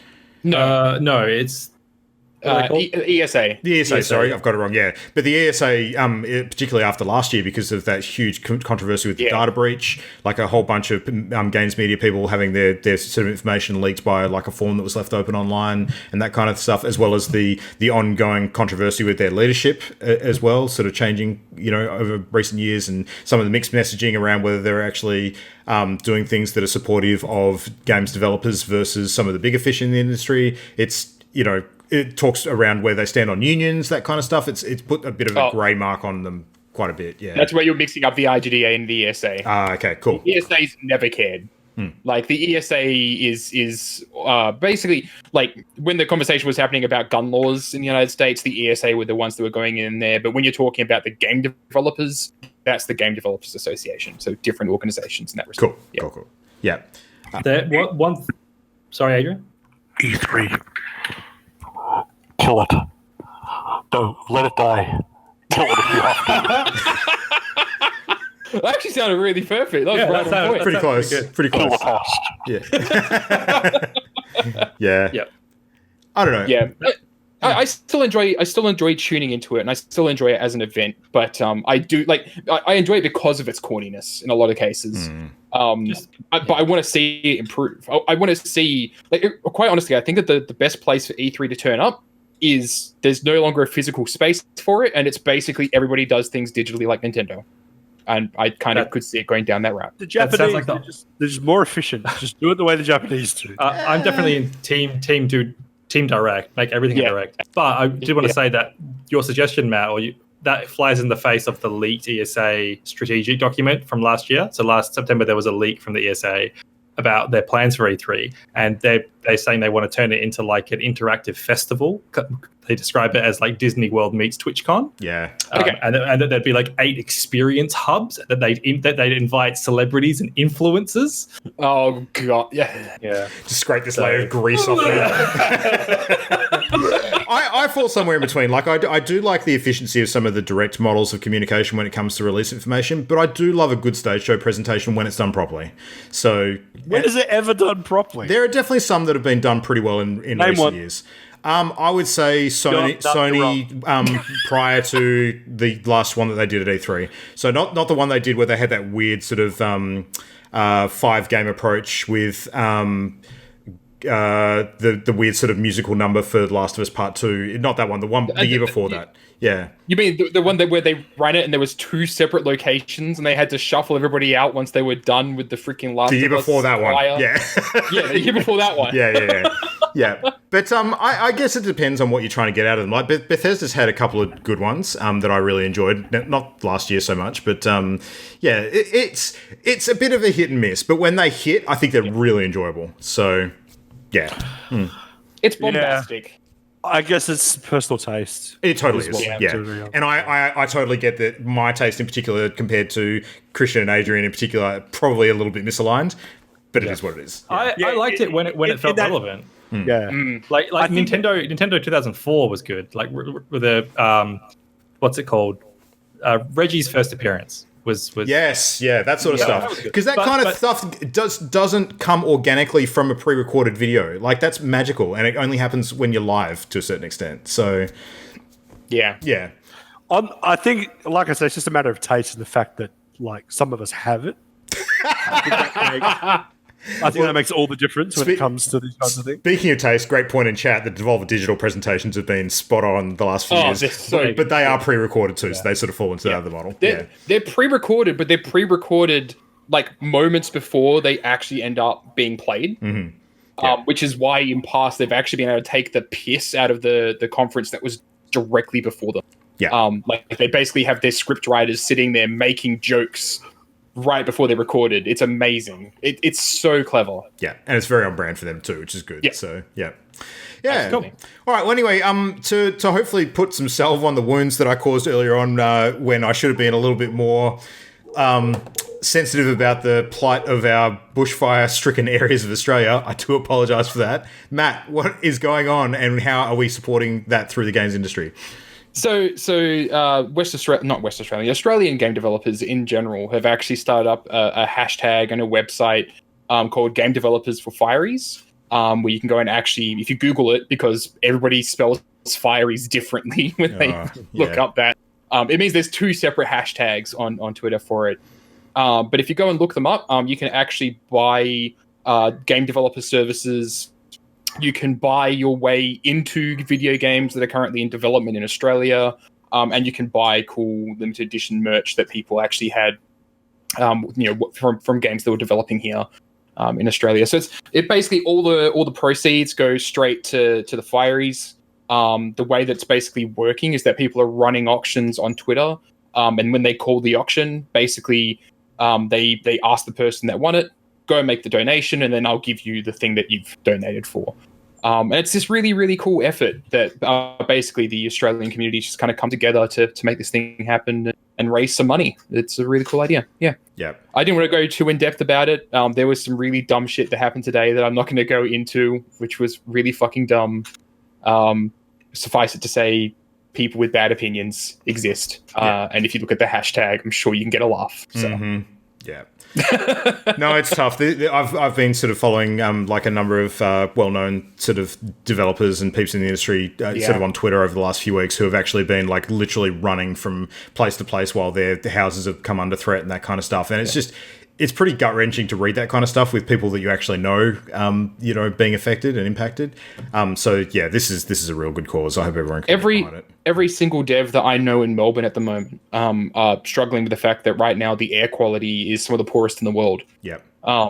And like this is we're not feeling that right now in West Australia. I know that we were keeping an eye on some fires that were right nearby a couple of our houses. Like for me, it was only like 30 minutes away. But it hasn't hit us quite that hard yet. Right? You could literally throw a rock from my house to the woods. Yeah, exactly. I know, like Luke's place is right next to bushland. It's like the moment there's a fire there, it's like fuck. Yeah. And that's the season right now, and like given what we're seeing elsewhere, it makes the whole thing terrifying. So. I also wanted to throw a shout out to the Oceanic FGC Bushfire Relief Charity event. So the Australian fighting game community is also coming together to do a charity event. So there's 5 or 6 different FGCs that are grouping up on January 18th and 19th. And it's a bunch of fighting game tournaments. So there's all sorts of stuff: Smash Bros, Soul Calibur, Street Fighter 5, Mortal Kombat, Tekken, everything. And you can participate in the tournament by buying a ticket, and all the ticket proceeds go directly to the fireys. And then during the stream, of course, they'll also be encouraging viewers to donate, and everything goes straight to the fireys as well. So yeah, it's going to be cool. Tons of games, and there's going to be a mainstream and a sub-stream, and it's going to be something for everybody, as long as it's a fighting game. Yes, Adrian. You might say that they're firefighters. Yes, you might. Wait, was that a joke?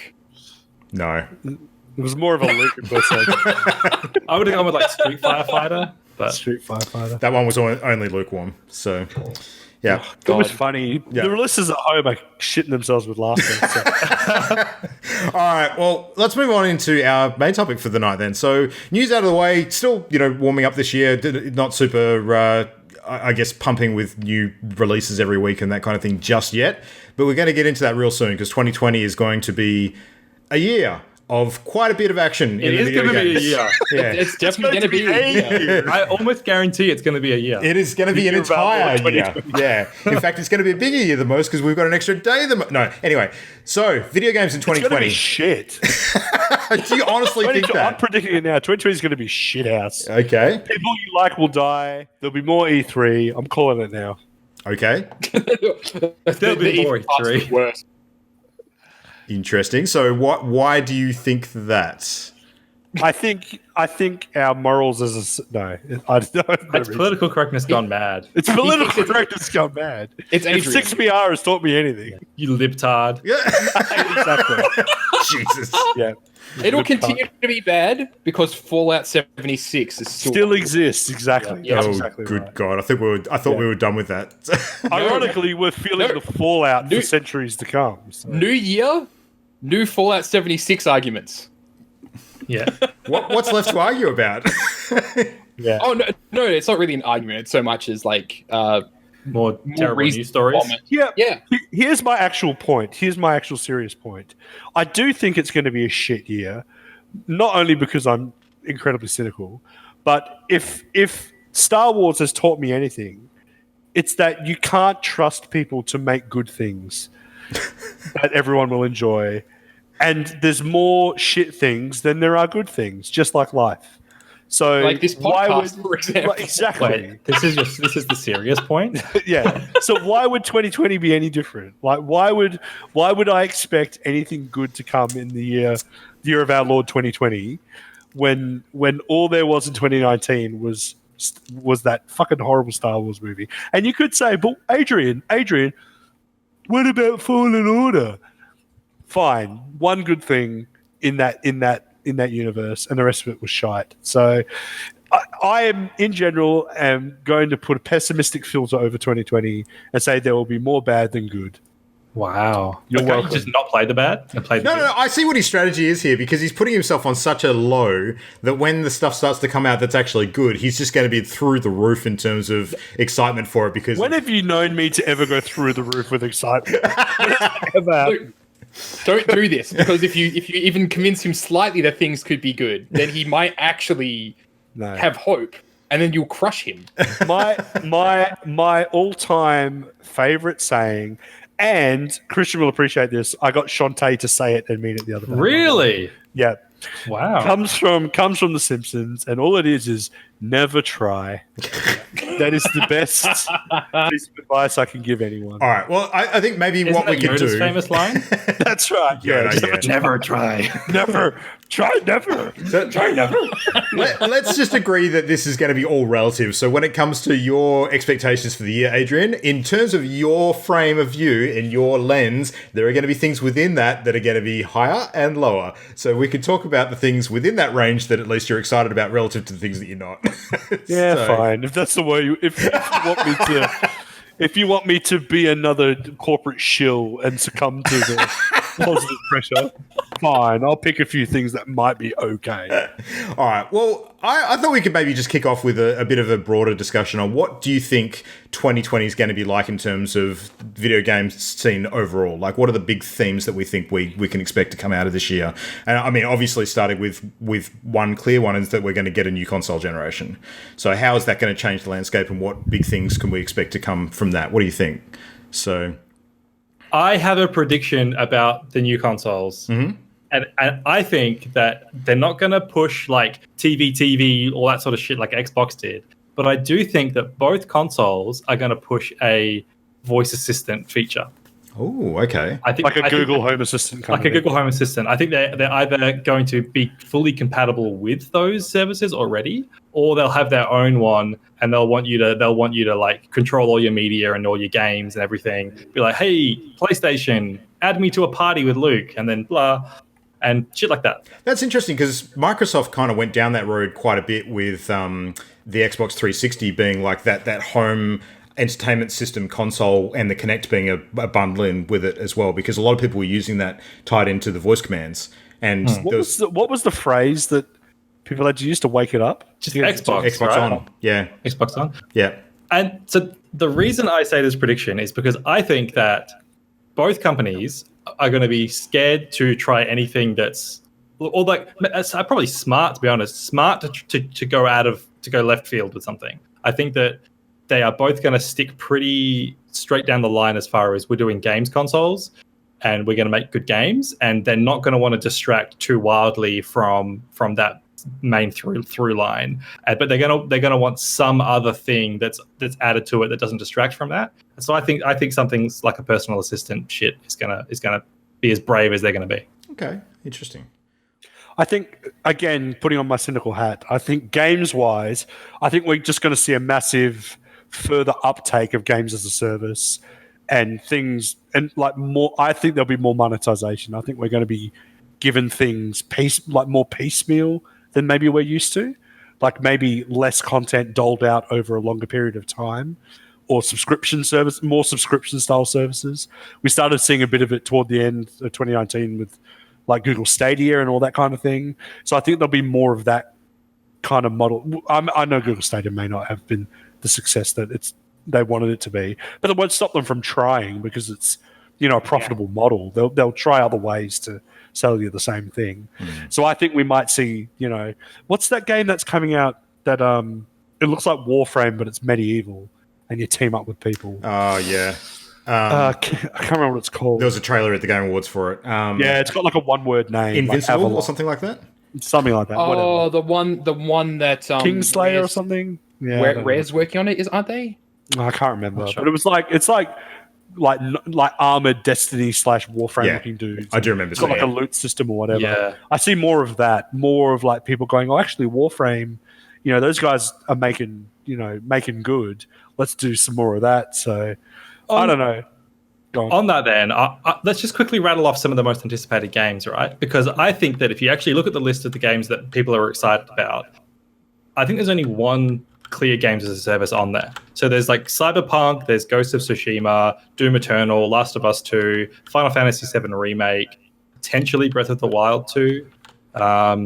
And you guys have any others that you'd like to just quickly add to anticipated games? So you covered Doom, Ghost, Cyberpunk, Final Fantasy, Last of Us Part 2. Last of Us. We've also got Animal Crossing, did you mention? Animal Crossing. Yep. And so the one games as a service, I think, is going to be Avengers. I think they've said that that's going to have like games as a service style things. And I don't think that game's going to be very good personally. And I don't think it's going to be very popular.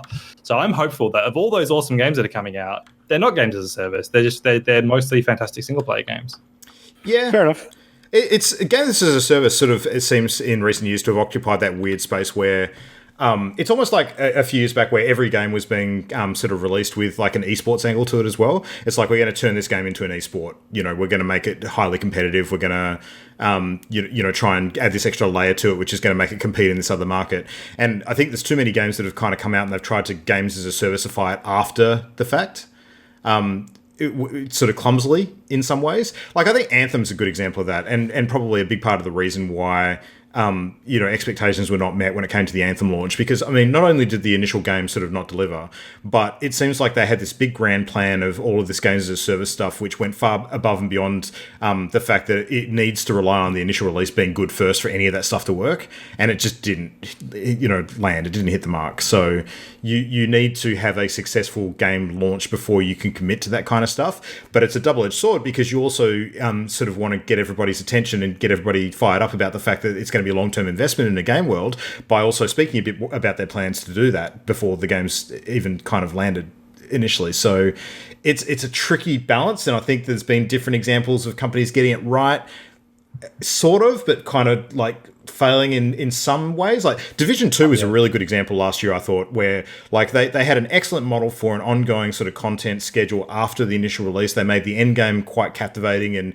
had a fair bit of substance to it and keep people playing for quite a while. But then they fumbled when it came to some of those ongoing bits of content by making it too hard to group up with people, or the content itself was just too challenging, and that you had to pretty much have like the most optimized loadout in the game to actually compete in the raid that they released effectively. And that was just a huge barrier to entry for a lot of people, instead of being like a prestige end game sort of mode for people to aspire to. It kind of didn't quite hit the mark, and then they lost a huge audience as a result. So it's a volatile thing. You've got to be very careful when it comes to keeping that core gameplay loop captivating enough to begin with, that the ongoing sort of seasonal content is kind of icing on the cake after the fact. Yeah.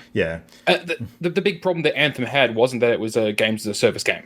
No. The big problem that Anthem had was they made a shit game. Exactly. Yeah. But maybe if they had to focus less on the games as a service and more on the core game to begin with, then that would have been not. That was definitely not their problem.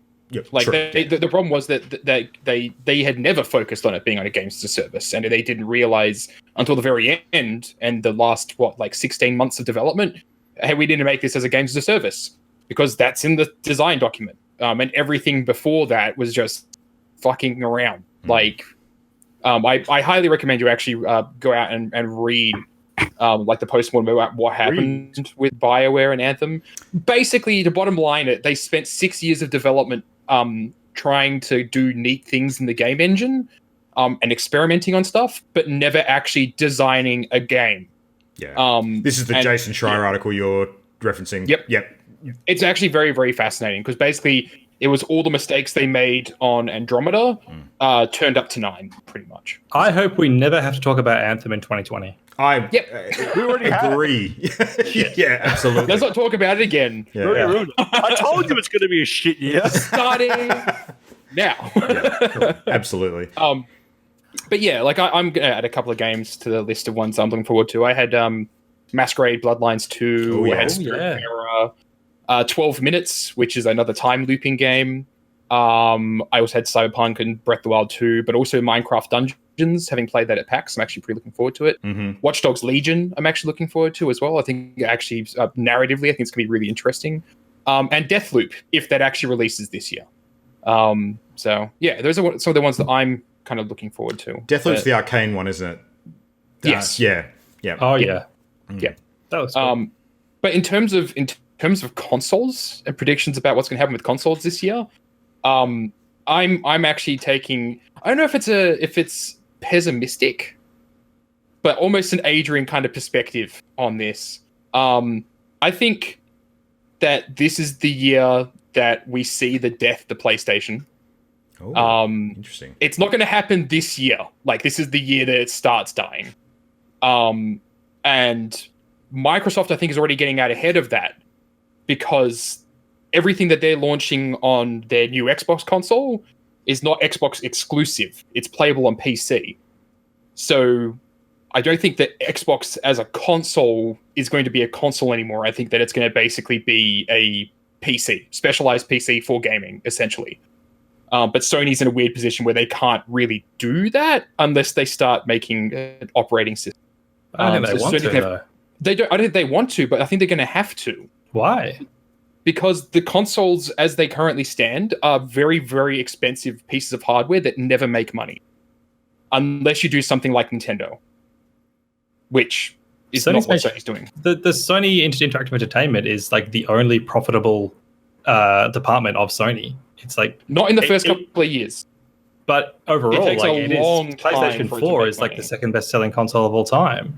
Well, besides PlayStation 2, selling consoles is very, very different from making money on consoles. But like that is reflected in net profit. Like, Sony is doing exceedingly well. Only after years of it being out. That's what I'm saying. Like, the console needs to be out for like almost a decade for it to make its money back. And yes, the PlayStation 4 has now made back its money and everything, but how long can they keep on doing that when everything is starting to move online? But they get more money from the software than the hardware. From the software, yeah, absolutely. Well, one absolutely, drives the other as well. Like, I mean, software sales inevitably go up when the install base is a lot wider. So yeah. Like, I don't selling games is profit for Sony. Yes, I'm not saying that the console is going to just die. I think the console is going to struggle, because it will sell as well as it has in past, but hardware is getting more and more expensive to develop. The people are expecting console prices to go down. Unless the PlayStation 5 comes out and is actually a reasonable price, I fully expect like it's going to be a situation like what we had with PlayStation 3, where the console price got announced, everybody was like, what the fuck? Because people are going to expect that to go down. Yeah. I think Sony learned that lesson hard after the PlayStation 3. I agree, but what are they going to do to set it apart from the PlayStation 4? I don't think they need to. I think that people love PlayStation and they're going to buy PlayStation 5s. I don't think that's enough anymore. Every home console generation overall has sold more consoles than the previous generation. It's not like the console market is declining. This generation, Xbox, Switch combined, sold more than PlayStation, Xbox 360, Wii U combined. Oh, yeah, and absolutely. I don't see why that trend's going to just go the other way. I think, more to the point, like, Microsoft seems to be moving away from the idea of having, like, they have the console there as a entertainment box, like what they were originally talking about when the Xbox One came out, right? Like, the console exists there to sit. If you don't have a PC in the home that's powerful enough to run games, you get the console, which is cheaper than a PC. But the hardware that they're having to put into these things now is getting to the point that why not just buy a PC? Like, at that point, you can do more with it.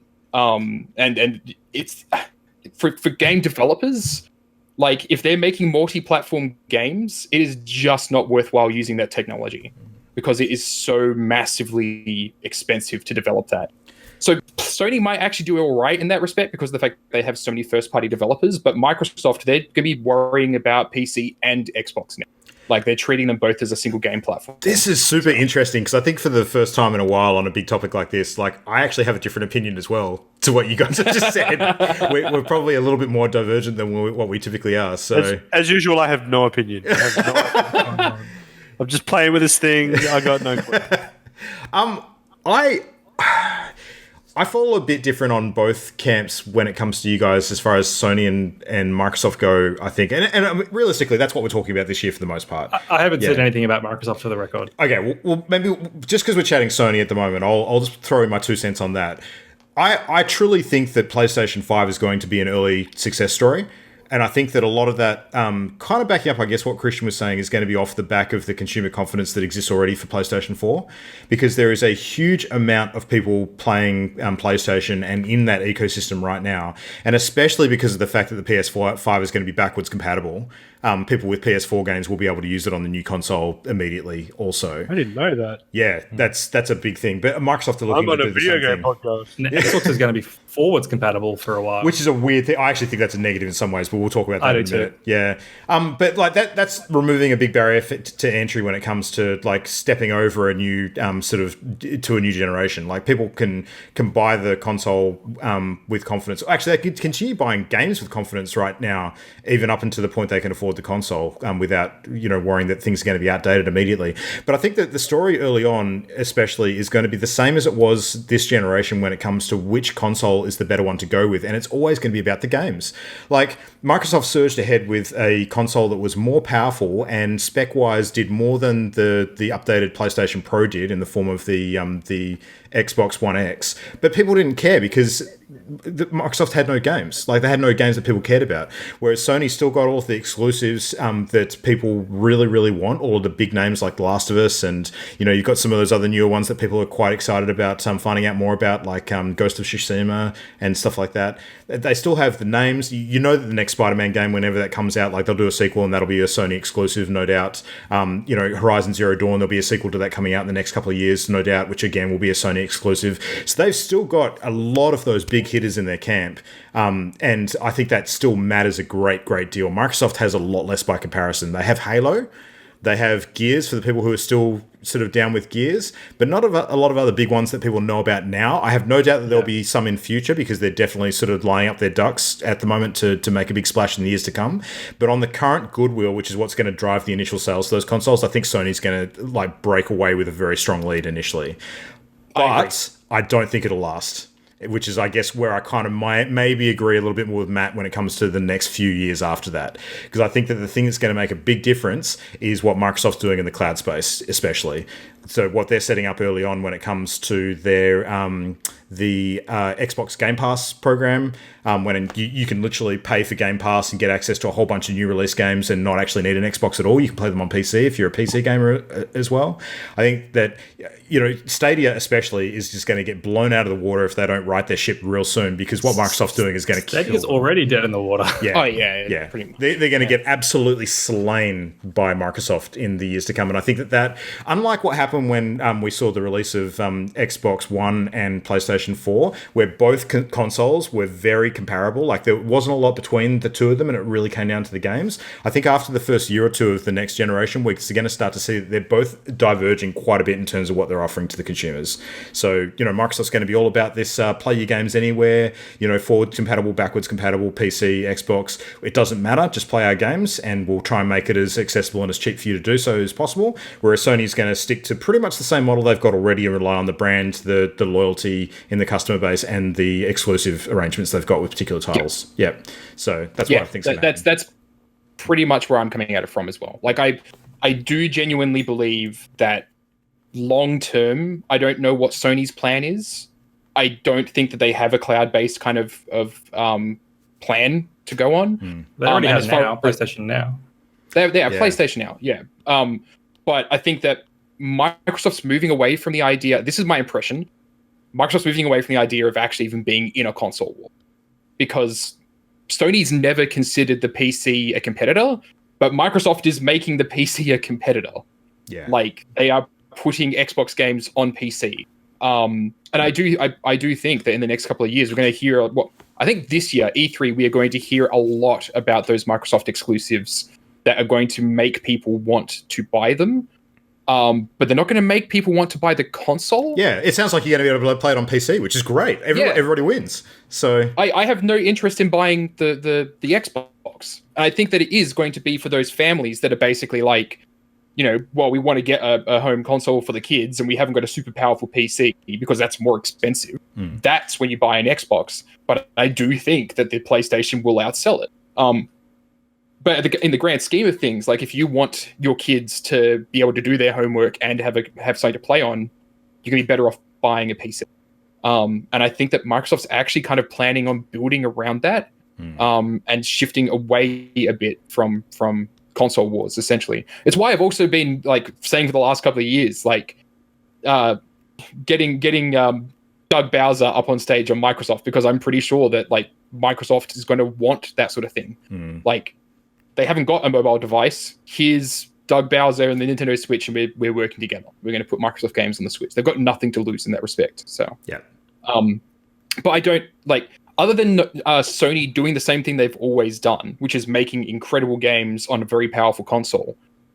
I don't know what their long-term plan is, and that's why it makes me kind of say like, I don't think that those standard consoles are going to last any longer, unless what Sony does is lean really hard into VR, and it becomes the VR console. I don't think they're going to do that either. I don't know what they're going to do. Yeah, that's why I don't think they need to do anything for the next generation. If we're talking about the next generation of consoles, and I think that the PlayStation 5 is going to be a more powerful PlayStation 4 with awesome games on it. It's going to sell really well. What happens after that? I don't know. We'll wait until we're 6 years into the next generation to talk about that. But as far as the next generation goes, I think they're perfectly well positioned. Yeah, 6 years. I want it now.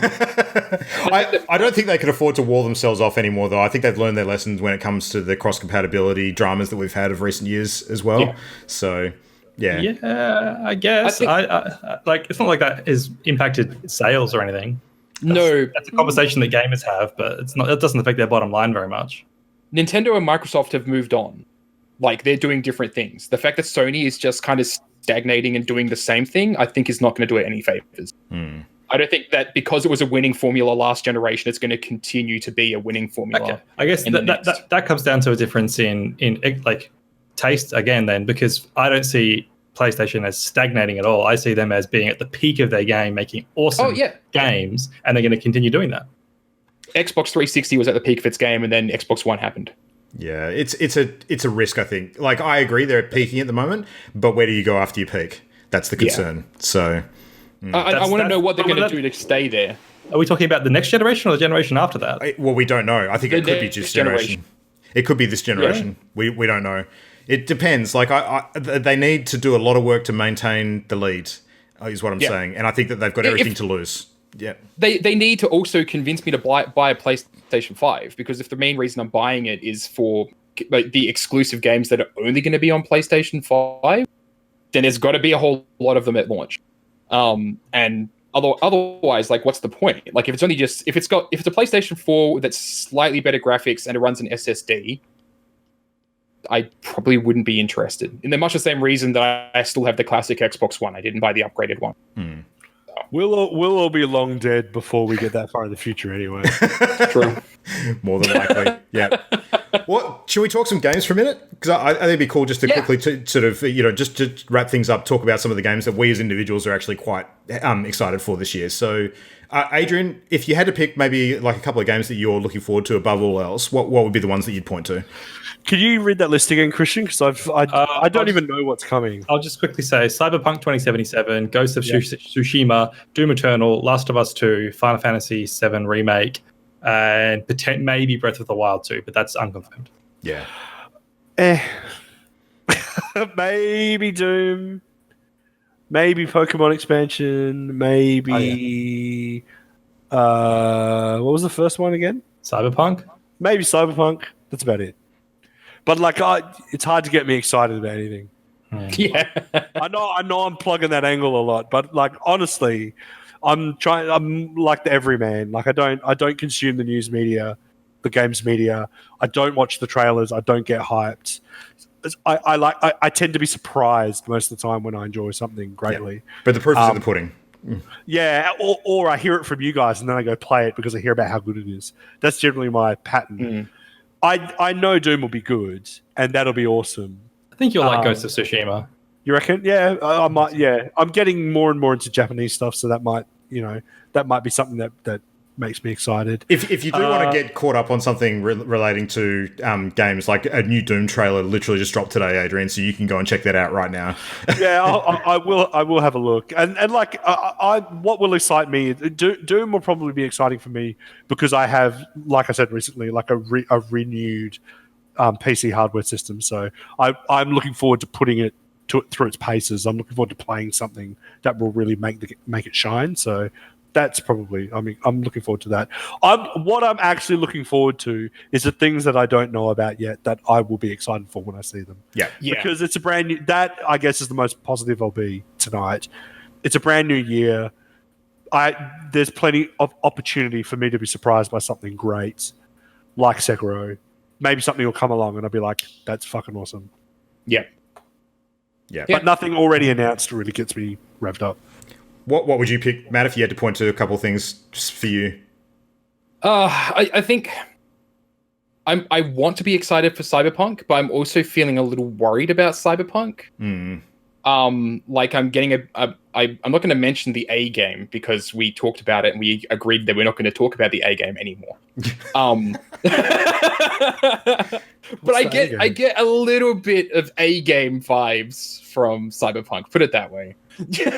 Oh, okay. Yeah, the A game, Adrian. Yes. Yeah. So I'm excited for Cyberpunk because I love that universe and I love RPGs, but I know I'm a little bit nervous about it. I hope it surprises me though. All of the stuff that I'm super looking forward to is probably more on the indie side. Like Necrobarista is definitely coming out this year, and I'm hyper looking forward to that. 12 Minutes looks amazing. And yeah, Spiritfarer looked absolutely adorable. And when it was shown off, I can't wait for that.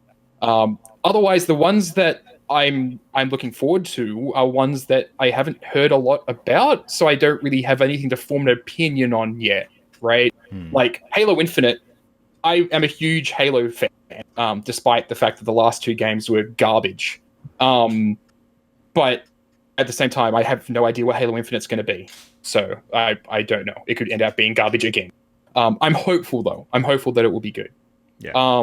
Breath of the Wild 2, I really enjoyed Breath of the Wild, despite the fact that I still haven't finished it. So I'm kind of looking forward to that. But again, I don't know anything about it. It may not even be 2020 anyway. I'm pretty sure it won't be. I'm pretty sure it won't be. I mean, I could be proven Here's everything you need to know. Zelda. More Zelda. My son will be over the moon with whatever it is, so that's what I'm hopeful for. Yeah. And yeah, Deathloop. Deathloop looks fucking awesome in concept, but I don't know anything about the game. So yeah, I'm having this weird... When we were talking Game Awards last year, and it's all these trailers that show nothing about gameplay, and I feel like that's where we're starting the year at right now as well, is that there's nothing to really look forward to because it's all just like cinematic trailers. Except for Doom Eternal. Doom Eternal is pretty straight up from front about what the fuck it is. So yeah, and we've played it, so that helps too. Yeah. Yeah, that is the one game where I'm pretty confident we know what we're getting. So yeah. Christian, that Avengers game is going to be trash. I was just thinking about it. I think so. It's going to be trash. And it's going to be even more trash because who cares about Avengers anymore? But they missed the boat.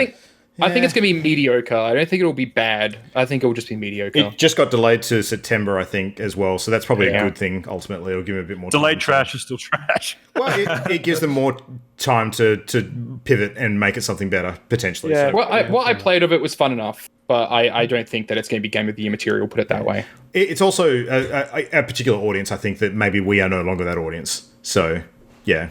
I am. I 100% am. I still care about the Avengers, but...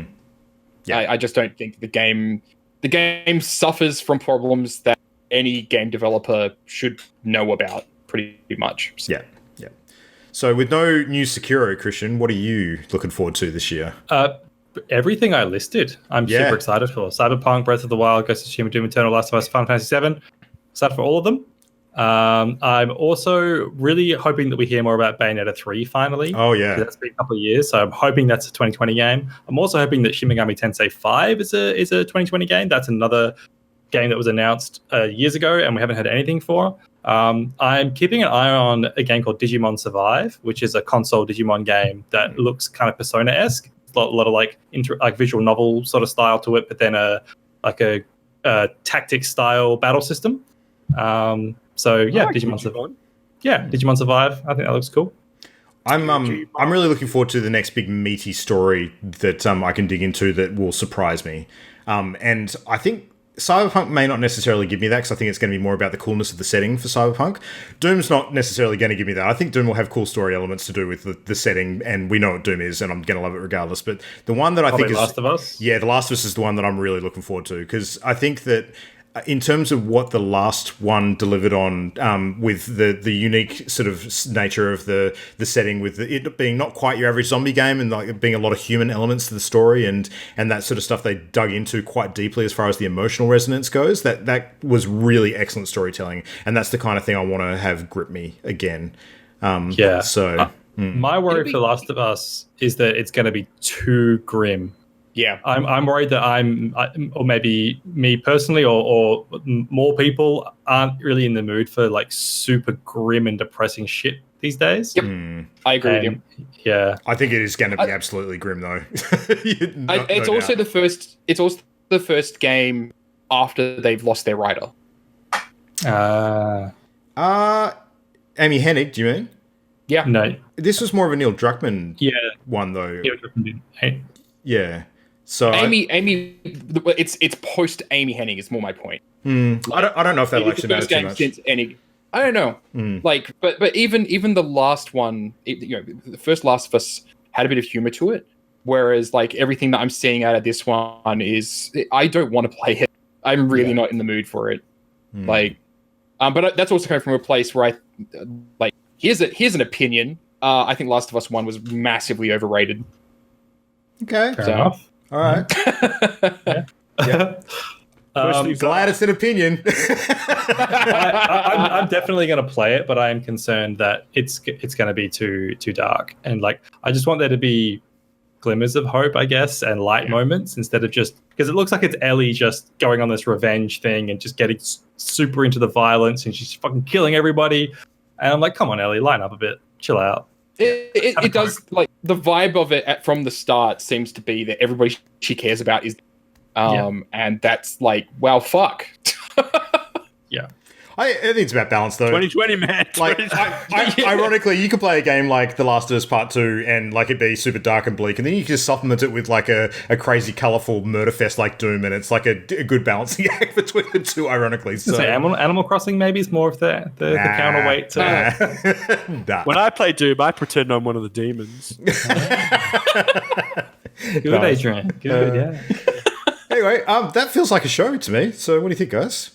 Yeah. Solid start to 2020. So, I mean, if anyone listening has their own picks of what they think they're excited for this year and maybe different reasons to us, we'd be interested to hear it. So, you can get hold of us in the new year at all the same places as per the last year, which is mail@partyloaded.com for the email. You can check us on Twitter at Partyloaded Show. We're just on Facebook if you search for Party Loaded, and you can find links to all of our other content at our main hub at channelendgame.com and links to YouTube, Twitch, etc. Hopefully you're watching the show live. If you're not, just remember that as we are available as a podcast, you can also catch us live every Wednesday night, Australian Western Standard Time at 8 p.m. And if you don't know how that relates to your own time zone, you can actually hop onto our Twitch page, and it actually has a calculator there to show you where our countdown is going to land. So, yeah, that's it. But yeah, no. So I am going to cram in a whole bunch more games that I missed out on finishing last year before all the crazy stuff starts hitting this year. Don't know about you guys. I feels like there's this small window for me before the things that I'm really excited in start hitting. So, yeah. And I had actually played a demo of Dragon Quest Builders over the break. And I think once I finish Pillars of Eternity 1 and 2, I'm going to actually buy that, play it. Yeah, I've heard very good things. Fun chill out game. Yeah, it's really things. Yeah. Nice. All right. Well, apart from that, I guess we'll see everybody next week. So thanks, Matt. Thanks, Christian. Thanks, Adrian. That's the show. Thanks for listening. Thanks for watching. We'll see you again next week. Good night. Later, gang.